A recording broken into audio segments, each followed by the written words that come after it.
మీ business ఏదైనా మీ ఊర్లో promotion చేయాలంటే అది సుమన్ టీవీతోనే సాధ్యం. ఇప్పుడే సంప్రదించండి.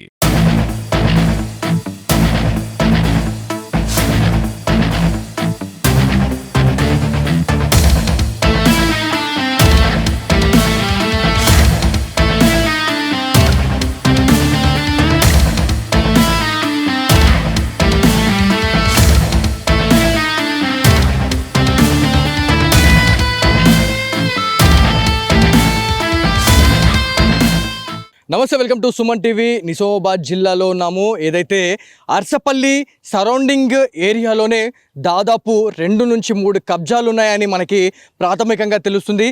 కాకపోతే అర్సపల్లి ఏరియాలో అడుగడుగున ఈ కబ్జాలు అనేటివి బయటపడుతూనే ఉన్నాయి. సో మనం ఏ ఏరియాలో ఉన్నాము అంటే అర్సపల్లిలో ఉన్నాము. అర్సపల్లి ఏరియాలోనే ఇది గాడికుంట అని చెప్పేసి మనకి తెలుస్తూ ఉంది. ఇది గాడికుంట చెరువు అని చెప్పేసి మనకి ఇక్కడున్న ఎవరైతే గ్రామస్తులు కావచ్చు, ఇక్కడ కాలనీకి సంబంధించిన కొంతమంది వ్యక్తులు అయితే చెప్పడం జరుగుతుంది. ఈ గాడికుంట అనేది ఎట్లా వచ్చింది పేరు అని చెప్పేసి మనం తెలుసుకుంటే, పక్కనే ఇక్కడ మనకి రైల్వే ట్రాక్ అనేది ఒకటి కనిపిస్తూ ఉంది. సో రైల్వే ట్రాక్ ఉంది కాబట్టి అప్పట్లో గాడి వస్తుంది కాబట్టి దీన్ని గాడికుంట అని చెప్పేసి పేరు వచ్చింది అనేది మనకి క్లియర్గా తెలుస్తూ ఉంది. సో ఈ గాడికుంటకి సంబంధించి మాట్లాడుకుంటే దాదాపు ఏదైతే మనకి 100 ఏళ్ళ చరిత్ర ఎట్లయితే ఉందో దీనికి కూడా సేమ్ అలాంటి చరిత్రనే ఉంది అని మనకి ఇక్కడ అర్సపల్లి గ్రామస్తులు అయితే చెప్తా ఉన్నారు. సో ముత్తాతల నుంచి కూడా ఈ గాడికుంట చెరువుకి చాలా ప్రాధాన్యత అయితే ఉంది. సో ఈ అర్సపల్లి ఎవరైతే రైతులు ఉన్నారో రైతన్నలకు ఇది ఒక ప్రధాన చెరువుగా మనకి చెప్పుకుంటా ఉన్నారు. కాకపోతే ఇక్కడ అడుగడుగున ఈ కబ్జాలు అనేటివి ఏర్పడుతూనే ఉన్నాయి. సో ఒక్కసారి మనము ఇక్కడ మీకు రైట్ సైడ్ చూసుకోవచ్చు. ఏదైతే మనకి బఫర్ జోన్గా మనం చూడొచ్చు. బఫర్ జోన్కి సంబంధించి ఏరియాలో ఎలాంటి కబ్జాలు చేయొద్దు, ఎలాంటి కట్టడాలు చేయొద్దు అనేది మనకి తెలుస్తూ ఉంది.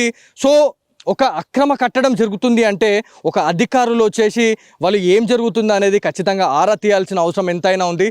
ఒక్కసారి క్లియర్గా చూడండి. రైల్వే ట్రాక్కి పక్కనే ఒక కాంపౌండ్ వాల్ అనేది నిర్మించిన సిచ్యువేషన్ అయితే ఉంది. సో ఒక కాంపౌండ్ వాల్ నిర్మించారు అంటే ఎంత దారుణం అంటే ప్రభుత్వ అధికారులు అదేవిధంగా కొంతమంది ప్రతినిధుల అండదండలు అనేది క్లియర్గా ఉన్నాయి కాబట్టే మమ్మల్ని ఎవడేం చేస్తాడు అనే ధీమతోనే ఇదంతా చేస్తున్నారు అనేది మనకు క్లియర్గా తెలుస్తుంది. సో సెకండ్ మనకి గాడికుంట చెరువుకి సంబంధించి మాట్లాడుకుంటే ఈ ఏరియా మొత్తం గాడికుంట చెరువుకి సంబంధించిన ఏరియాలనే ఉంది అనేది మనకు తెలుస్తూ ఉంది. సో ఇక్కడికి వచ్చిన తర్వాత ప్రతి ఒక్కరు బాధపడుతూ ఉన్నారు. ఒకప్పుడు 1-2 ఇండ్లు కనిపించే ఏరియాలో ఈరోజు నిజామాబాద్లో అడుగడుగున చాలా రకాలైనటువంటి కబ్జాలు జరుగుతూ ఉన్నాయి. ఈరోజు ఆ అడుగడుగున ఉన్న కబ్జాలను అనేటివి ఇడిసబెట్టేసి చెరువుల ఎంబడ పడ్డారు అనేది క్లియర్గా తెలుస్తూ ఉంది. సో ఇదంతా ఒకసారి చూడండి. సో ఫస్ట్ ఇల్లు ఇక్కడ ఇది ఈ నుంచి మొత్తం లైన్ చూసుకుంటే ఇక్కడ ఒకటి అండర్ కన్స్ట్రక్షన్ పిల్లర్స్తో సహా ఒకటి స్లాబ్ వేసేసిర్రు. మన ఫస్ట్ ఫ్లోర్కి సంబంధించిన ఏరియా మొత్తం అదంతా బఫర్ జోన్ ఏదైతే మనకి కబ్జాలోనే ఉంది అని మనకి అర్సపల్లి వాసులు చెప్తా ఉన్నారు. సెకండ్ మొత్తం లైన్గా చూసుకోవచ్చు. మొత్తం లైన్గా చూసుకుంటే ఒకటి అక్కడ పైన ఒకటి ఇండియన్ ఫ్లాగ్ కనిపిస్తూ ఉంది, మన జాతీయ పతాకం కనిపిస్తూ ఉంది.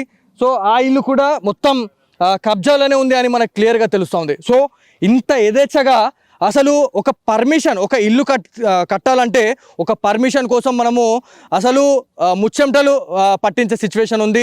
సో మామూలు ఇస్తేనే మీకు పర్మిషన్ ఇస్తామనే రోజులలో మనం ఉన్నాము అంటే వాళ్ళు ఎన్ని ముడుపులు చెల్లిస్తే ఇవాళ ఈ ఇల్లు కట్టిరు అనేది మనకు క్లియర్గా తెలుస్తూ ఉంది. కొంతమంది అవినీతి తిమింగలాల గురించి మనం మాట్లాడుకున్నాము.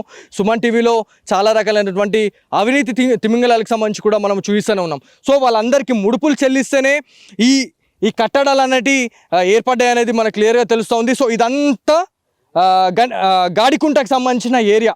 సో ఇది కూడా మరికొన్ని రోజుల్లో డెఫినెట్లీ కనుమరుగయ్యే అవకాశం ఉంది అని చెప్పేసి అర్సపల్లి వ్యాసులు అయితే చెప్తా ఉన్నారు. 100 ఏళ్ళ నుంచి ఇక్కడ పుట్టి పెరిగిన వాళ్ళు చాలామంది ఆవేదన వ్యక్తం చేస్తున్న సిచ్యువేషన్ అయితే ఉంది.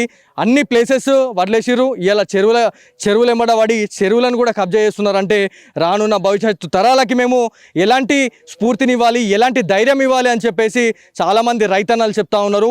సో మరికొద్ది మంది అయితే ఉన్నారు మనతో మాట్లాడడానికి. ఒకసారి వారితో మాట్లాడదాం. వీడీసీ సభ్యులు ఉన్నారు, ఒకసారి వారితో మాట్లాడదాం. సార్ నమస్తే. సో చాలా రకాలైనటువంటి కబ్జాలు జరుగుతూ ఉన్నాయి. సో ఇందులో భాగంగానే సుమన్ టీవీ మీ అరసపల్లికి రావడం జరిగింది. ఎట్లా చూసారండి? చాలా సంతోషం అండి. సుమన్ టీవీ యాజమాన్యానికి మా యొక్క అరసపల్లి వీడిసి తరఫున ధన్యవాదాలు తెలియజేస్తున్నాం. అయితే ఈరోజు అరసపల్లిలో ఉన్నటువంటి చెరువులు ఏవైతే ఉన్నాయో కబ్జాలకు గురవుతూ వస్తున్నాయి. మా చెరువు అనేది ఒక 30 ఎకరాలు, దాదాపు 29-30 ఎకరాలు ఉన్నటువంటి చెరువు ఈరోజు 14-15 ఎకరాలకు కుసించుకుపోయింది. అంటే దాదాపు ఒక 15 ఎకరాల దాకా ఉన్నటువంటి చెరువుని మొత్తం కబ్జాలు చేసేసి ఇండ్లు కట్టేసి షెడ్లు వేసేసి పక్కనే స్కూళ్ళు కట్టేసి ఇటువంటి కబ్జాలకు గురవుతున్నది కనుక దీని మీద ప్రభుత్వము తగిన చర్య తీసుకోవాల్సినటువంటి సమయం ఏర్పడ్డది. సో ఆల్రెడీ మేము మీ గ్రామస్తులతో మేము మాట్లాడడం జరిగింది. చాలాసార్లు కూడా మేము దరఖాస్తులు ఇచ్చినాం, అవి ఇచ్చినాం అని చెప్పి చెప్తా ఉన్నారు. కలెక్టర్ దృష్టికి తీసుకెళ్ళామని చెప్పేసి అంటున్నారు. సో ఇన్ని సంవత్సరాల నుంచి జరగని న్యాయం ఈరోజు జరుగుతుంది అనుకుంటున్నారా మీరేమైనా? జరుగుతుంది అనుకుంటున్నాం. ఎందుకోసమనంటే ఇప్పుడు హైదరాబాద్లో చేస్తున్నటువంటి ఏదైతే కార్యక్రమాలు హైడ్రా అనే అటువంటి దాని కింద ఇలా కూల్చడము, ఈ కబ్జాలను కూల్చడం అనేటటువంటిది ఏదైతే ముఖ్యమంత్రి రేవంత్ రెడ్డి గారు చేస్తున్నారో చాలా హర్షణీయాంశమైనటువంటిది. మేము తన యొక్క ఈ కార్యక్రమాన్ని స్వాగతిస్తున్నాం, అభ్యర్థనలు తెలియజేస్తున్నాం. కాబట్టి ఇప్పుడు మా దగ్గర కూడా ఆ యొక్క కార్యక్రమం చేపట్టాలనేటటువంటి ఒక ఆలోచనతో, ఒక సంకల్పంతో ముందుకు పోదామనేటటువంటి ఆలోచన వచ్చింది. ఎందుకంటే గతంలో ఎవ్వరు కూడా ఎటువంటి ఆఫీసర్లు సంబంధిత అధికారులైనా కూడా వాళ్ళు ఏమీ చేయలేని పరిస్థితి మాకు చాలా బాధాకరమైనటువంటి సమయం ఉండే. ఇప్పుడు అనుకూలమైనటువంటి సమయం కనపడతా ఉంది. కాబట్టి మళ్ళీ మేము రీమూవ్మెంట్ చేద్దామని చెప్పేసి ముందుకు వస్తున్నాం. సో భావితరాలకు మీరు ఏం చెప్పాలనుకుంటున్నారు? ఈరోజు ప్రతిదీ కబ్జా అయిపోతుంది. సో అదేవిధంగా చెరువులని మనము చాలా దైవంలాగా పూజించే రోజుల్లో మనం ఉన్నాము. సో చెరువులు కనుమరుగైపోతే ఎలాంటి నష్టాలు ఉండబోతా ఉన్నాయి రానున్న రోజుల్లో? చెరువులు కనుమరుగైపోతే కనుక ఇక్కడ ఉన్నటువంటి ప్రజానీకం ప్రస్తుతం ఉన్నటువంటి ఈ సమయంలో ఈ చెరువుల నుంచి మేము నీరుని వాడుకుంటున్నటువంటి విధానం, మాకు అరసపల్లి చెరువు రామ్మూర్తి చెరువు అనేటటువంటి మాకు రిజర్వ్ ట్యాంక్ మేము దాన్ని ఉపయోగించుకుంటూ దాని కిందనే అరసపల్లి చెరువు ఒకటి ఉంటుంది. దాన్ని మేము ఈ చెరువు నీళ్ళని పంటల కోసం అని చెప్పేసి మేము వాడుకుంటాం. అయితే ఈ చెరువులు కనుక ఇట్లనే కబ్జాలకు గురవుతూ పోతుంటే రేపు పంటలు కనుమరుగయ్యే పరిస్థితి ఉంది. మళ్ళీ ఇంకోటి ఏంటంటే ఇక్కడ పాడి మీద చాలామంది జీవనోపాధి ఉంది కనుక ఆ పాడికి కూడా నీరు అవసరం. కాబట్టి ఈ చెరువుల వలన చాలా ఉపయోగం ఉంది. కాబట్టి మేము ఈ నిర్ణయం తీసుకుంటున్నాం. సో ఇక్కడ రైల్వే ట్రాక్కి అతి సమీపంలో దాదాపు ఒక 10 మీటర్లు కూడా లేదు. దగ్గర చూడండి, మొత్తం ఇదంతా ఒక కాంపౌండ్ వాళ్ళు నిర్మించేసి ఇష్టారాజ్యంగా వాళ్ళు చేస్తున్నారు. సో మీరు మీ వీడీసీ నుంచి ఎప్పుడైనా అట్లా క్వశ్చన్ చేయడం జరిగిందా? అధికారుల దృష్టికి తీసుకెళ్లడం జరిగిందా? మున్సిపాలిటీ అధికారులు ఏదైతే మున్సిపాలిటీ పరిధిలోనే ఇది ఉంది కాబట్టి మున్సిపాలిటీ అధికారులు ఎందుకు నిద్రపోతూ ఉన్నారు? నిమ్మకు నీరెత్తినట్టు ఎందుకు ప్రవర్తిస్తున్నారు? అసలు మేము ఇంతకుముందు కూడా మీ ప్రజెంట్ నిల్చున్నటువంటి ఈ యొక్క ప్లేస్లో రియల్ ఎస్టేట్ వ్యాపారి ఈ మొత్తం టోటల్లీ ప్లాట్లు చేసి రాళ్ళు పాతేసి ప్లాట్లుగా గుర్తించినప్పుడు మేము దీన్ని అడ్డుకున్నాం. ఇటు రియల్ ఎస్టేట్లో ప్లాట్లని మేము రాళ్ళని తీసుకెళ్ళాం. అప్పుడు ఏమైందంటే అప్పుడు కొంత అడ్డుకట్ట పడ్డది. ఇంకా అప్పటికే కొద్ది ఆగింది. మళ్ళీ తర్వాత ఇదే పద్ధతిలో ఎక్కడికక్కడ కబ్జాలు చేస్తూ ఉన్నారు.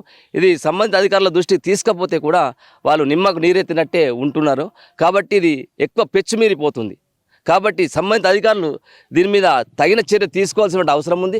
ప్రభుత్వం కూడా ఎవరైతే ఈ సంబంధిత అధికారులు ఉన్నారో, ఎవరైతే వీళ్ళకి పర్మిషన్స్ పద్ధతిలో కానీ ఇన్లీగల్ పద్ధతిలో కానీ ఇస్తున్నారో వాళ్ళ మీద ఎంక్వైరీలు పెట్టి వాళ్ళ తగినటువంటి చర్యలు చేపట్టాలనేటటువంటి విషయం చెప్తాను. గాడికుంట అనేది 100 ఏళ్ల నుంచి మేము వింటూనే ఉన్నాము. తరతరాలుగా చాలామంది చెప్పుకుంటూనే ఉన్నారు. సో ఈరోజు గాడికుంట చెరువు అనేది కనుమరుగు అవుతుంది అనేది మాకు తెలుస్తూ ఉంది. సో ఇది కరెక్టేనంటారా అండి? కరెక్టే అండి. అంటే ఇది 100 సంవత్సరాల నుంచి గాడికుంటనంటే ఆ చెరువును ఇది కలిసి ఉండే మధ్యలోకి వెళ్ళి రైల్వే ట్రాక్ పడి గాడి పోవటం వల్ల ఇది గాడి కుంటగా అయిపోయింది. చెరువు వేరే అయిపోయింది, కుంట వేరే అయిపోయింది. అయితే ఇది 7 ఎకరాల చిల్లర ఉంటుంది. ఇదంతా కబ్జాలకు గురి అయిపోతున్నది. ఇదంతా అధికారులకు తెలుసు. అధికారులకు తెలియకుండా ఏ పని జరుగుతలేదు. అధికారులు ఇదే మెయిన్ రోడ్ కాబట్టి ఇటు నుంచి అటు దాకా పోతారు. ఇక్కడ ఎక్కడేం జరుగుతుందని అది వాళ్ళకి తెలుసు. మనం పోతే అధికారులు మాట్లాడరు, వాళ్ళు పోగానే వాళ్ళ కుర్చీలేసి కూర్చుని పెడతారు, ఎందుకంటే వాళ్ళతో లాభాలు ఉంటాయి కాబట్టి. అందుకని మేము మా బాల్యంలో ఇదంతా చెరువే మొత్తం. ఇక్కడ మేము ఆడుకున్నాం, బర్రెలు మేపినాం, మేము ఇక్కడంతా మేపినాం. ఇప్పుడు ఉన్నదంతా కబ్జాలకి అయిపోయింది. ఉన్నదంతా అందులోకి పశువులు పోరాదు, అందులో పశువులు పోతే అందులోకి బయటకు వెళ్ళాయి, దాని మీద కప్పుకపోతుంది బర్రె ఉబ్బి ఈ గొర్రెపు డెక్క కిందికి మీదికి అయిపోతుంది. అది పశువులు కిందికి పోతాయి, లేవై చనిపోతాయి. సో ఇదంతా చూసిన తర్వాత ఒక పునాదులు తవ్వాలనుకున్నా కూడా పర్మిషన్ అనేది కావాలి. సో మున్సిపాలిటీ అధికారుల అండదండలు, వాళ్ళ చేతులు దీంట్లో ఉన్నాయని అనుకుంటున్నారు. ప్రధానంగా మున్సిపల్ వాళ్ళకు ప్రధానంగా వాళ్ళు పర్మిషను వాళ్ళు ఇవ్వడం వల్లనే వీళ్ళు కట్టతందుకు వాళ్ళు డబ్బులు లాగేసుకొని వీళ్ళకి పర్మిషన్ ఇచ్చేస్తే వీళ్ళు పర్మిషన్గా హాయిగా కట్టుకుంటున్నారు. వీళ్ళకి అడ్డమేమి లేదు. ఏమన్నా మేము పోయి ఎందుకు కడుతున్నది మా భూమి అని చెప్పేస్తే చూడండి దగ్గర పర్మిషన్ ఉన్నది, నీ దగ్గర ఏమైనా చూపెట్టు. సో ముడుపులు చెల్లించుకుంటే ఇట్లాంటి పత్రాలు 100 సాధించవచ్చు, 100 సృష్టించవచ్చు. సో మీ వెనుక కనిపించేటి ఏవైతే ఇండ్లు కనిపిస్తా ఉన్నాయో అవన్నీ అక్రమ కట్టడాలి, అన్ని అక్రమ కట్టాడాలి.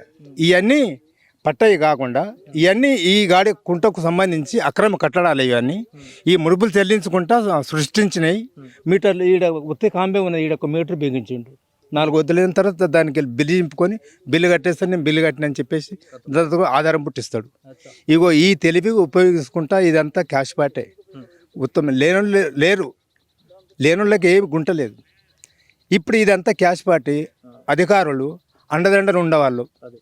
ఈ ప్రధానంగా మున్సిపల్ చర్య తీసుకొని పోవడం వల్లనే ఈ భూములన్నీ అన్యకంతమైపోతున్నాయి. ఎవరంటే వాళ్ళే చేతండైన వాళ్ళ దాన్ని లాగేసుకుంటున్నాడు, కబ్జా చేసేస్తుండు, స్లాబ్ వేసేస్తున్నాం. పైసలు ఉంటే ఏమన్నా సాధించవచ్చు. సో పైసలు ఉంటే రోడ్ల మీద కూడా మనం ఇల్లులు కట్టుకోవచ్చు, పర్మిషన్లు తీసుకోవచ్చు, అంతేనంటారా? అయితే మొన్న ఒక నెల కూడా కాలేదు, ఒక వ్యక్తి మున్సిపల్ సంబంధించిన వ్యక్తి, అతను ఆయనకు జీతం ఎంత, ఆయన నాయన బిల్ కలెక్టర్, సైకిల్ మీద తిరిగి ఇండ్ల పని తిరిగి బిల్లు వసూలు చేస్తుండే. ఏసీబీ సోదాలలో దాదాపు 3,93,00,000 రూపాయలు ఆన్ ది స్పాట్ ఇంట్లోనే దొరకడం జరిగింది. సో ఇట్లాంటి పర్మిషన్ల కోసం లక్షలు ఇవ్వాల్సిందే, వాళ్ళు తీసుకోవాల్సిందే, ఇట్లా దొరకాల్సిందే అంటారా? రోజు 1,50,000 రూపాయలు ఇంకా ఆయనకు. ఆయన ఇంటికి పోవటం కంటే రోజు 1,50,000 రూపాయలు లేనిది ఇంటికి కూడా ఆయన వేసిందంతా అంతే, లేకుంటే పని కాదు. ఆయన సంతకం పెట్టినట్టు కమిషనర్ కన్వూసుకొని సంతకం పెట్టాల్సింది. ఇది కరెక్ట్ లేదని చెప్పేసి అన్నాడు. ఎందుకంటే ఈయన చరిత్ర వాళ్ళకి తెలుసు. మరి వీడు సచ్చిటోడు వాడు చేస్తాను, మనకెందుకు ఒక ఏడాది 6 నెలలు ఉంటాం, మన కాడ మనం పోతాం, ఇది మనం ఎందుకు కూసుకుంటాం అని చెప్పేసి వాళ్ళ సంతకాలు పెట్టేసారు. సో ఫైనల్గా మీరు ఇక్కడ నిజామాబాద్ జిల్లా ప్రజాప్రతినిధులు, ఎమ్మెల్యేలు, ఎంపీలు ప్రతి ఒక్కరికి మీరు ఏం చెప్పాలనుకుంటున్నారు? ఇట్లాంటి కబ్జాలు ఒక అరసపల్లిలోనే కాదు, ప్రతి గ్రామంలో ఇలాంటి కబ్జాలు అనేవి జరుగుతూ ఉన్నాయి. సో దీని గురించి మీరు ఏం చెప్పాలంటే? దీని గురించి ఇప్పుడు ముఖ్యమంత్రి రేవంత్ రెడ్డి గారు తీసుకున్న అంశం చాలా మంచిది, మంచి యాక్షన్. ఇప్పటిదాకా ఎవరు తీసుకోలేదు దీని మీద. హైడ్రా గురించి ఎవరు తీసుకోలే. అందరూ హైడ్రాకు సంబంధించిన వాళ్ళు కాబట్టి వాళ్ళు ఎందుకు తీసుకుంటారు? ఈయనకి హైడ్రా అవసరం లేదు. ఉన్నది ఉన్నట్టుగానే మనది కాదు, మందిది కాదు, మన వాళ్ళదైనా కానీ కూల్చేయాలని చెప్పేసి ఆయన తీసుకున్న సబ్జెక్టు ఇప్పటిదాకా ఎవరు తీసుకోవాలి. డైనామిక్ లీడర్ ఇప్పుడు సీఎం వచ్చిండు కాబట్టి ఆయన తీసుకున్న సబ్జెక్టు. ఇంత డేర్తో ఎవరు ముందుకు వచ్చి తీసుకోలేదు. సో మనం చూడొచ్చు, ఏదైతే హైదరాబాద్లో జరుగుతున్న ఒక మంచి కార్యక్రమం, ఒక హైడ్రా అనేది చాలామందికి తెలియదు. అసలు హైడ్రా అంటే ఏంటి, అక్రమ కట్టడాలకు సంబంధించి చెక్ పెట్టేందుకే ఈ హైడ్రా అనేది ఉంది అనేది చాలామందికి ఇప్పుడిప్పుడు తెలుస్తూ ఉంది. సో ఏదైతే హైదరాబాద్లో ఏ తరహాలో అయితే ఇది జరుగుతూ ఉందో, సో అదే తరహాలో నిజామాబాద్లో కూడా చాలా రకమైనటువంటి అక్రమ కట్టడాలు అయితే ఉన్నాయి. హైడ్రా అనేది మాకు కూడా కావాలి, మా నిజామాబాద్కి రావాలి, మా ఇందూర్కి రావాలి అని చెప్పేసి చాలామంది నిజామాబాద్ ప్రజలైతే చెప్తా ఉన్నారు. రానున్న తరాలకు చెరువుల గురించి మాట్లాడుకుంటే రైతన్నలకు ఏదైతే వెన్నుముక్కగా ఉండే చెరువులు, కాలువలకు సంబంధించి ఈరోజు కబ్జాకు గురైతే మాత్రం రానున్న రోజుల్లో ఈ పంటలు అనేటివి కూడా కనుమరుగయ్యే అవకాశం ఉంటుందని చెప్పేసి ఇక్కడున్న వీడీసీ సభ్యులు, అదేవిధంగా రైతన్నలు అయితే తీవ్రంగా ఆవేదన వ్యక్తం చేస్తున్న సిచ్యువేషన్ అయితే ఉంది. సో ఇది ఇవాళ Suman TV special focus. Camera person కార్తిక్తో బాలు, సుమన్ టీవీ, అర్సపల్లి నుంచి.